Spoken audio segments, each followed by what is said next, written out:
nous, dans notre région, avec le rosé, il s'en consomme de plus en plus. D'ailleurs, c'est le seul vin au monde qui a une croissance au niveau de la consommation. Donc, ça a un avenir. Ce que je trouve bien dans ce métier, c'est la transformation, avec le raisin et à la fin transformer en vin. Donc déjà, travailler de la vigne, c'est déjà réfléchir pourquoi, quel cépage, dans quelle appellation on est, quel type de vin on veut faire. Ça, déjà, c'est une orientation qu'on doit prendre. Après, le système commercial, c'est-à-dire commercialisation en vente directe, commercialisation sur de l'export, commercialisation sur du haut de gamme. Donc tout ça permet déjà de choisir un peu sa voie. Ça peut être aussi un métier ouvert à la recherche ou en biologie, ou de la recherche sur les vins, pourquoi pas aussi de la recherche sur la vente et sur la connaissance du produit qui va marcher dans 5 ans, dans 10 ans, mais également il y a au niveau du vin tout ce qui est la partie sommelier.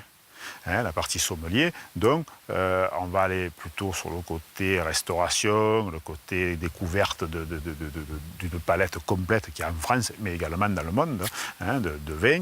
Donc déjà, si on démarre par ne serait-ce qu'un bac pro vigne-vin, bon, déjà on apprend les bases. Après, à se spécialiser au niveau d'un BTS. Ça peut être un BTS vigne-vin avec spécialité vigne, ou une spécialité vin, ou après un BTS spécialité commercialisation des vins et des spiritueux. Ça peut être aussi lié à l'environnement.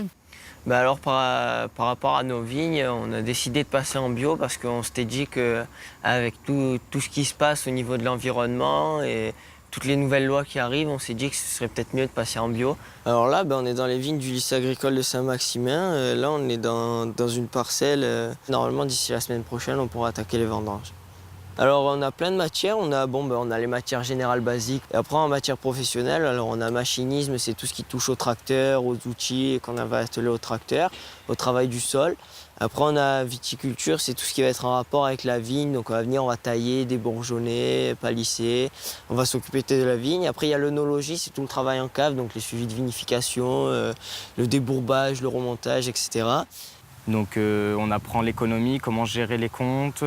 On apprend sur la PAC, la politique d'agricole commune, donc toutes les subventions. On apprend vraiment beaucoup de choses. C'est vraiment une filière diversifiée, même au niveau de l'anglais, parce qu'ils nous préparent. Quand on sort du bac, on a des bases d'anglais, même dans le vin, qu'on puisse aller à l'étranger et parler avec ces personnes-là, parce que le vin français est beaucoup recherché dans les pays étrangers.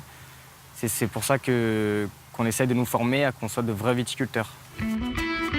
Je fais ça aussi parce qu'on a toujours du travail en étant viticulteur dans cette région-ci. Donc, pendant la période de taille, on a toujours la saison de taille. Pendant le débourgeonnage, on a toujours la saison du débourgeonnage. Les vendanges, on a toujours du travail tout au long de l'année.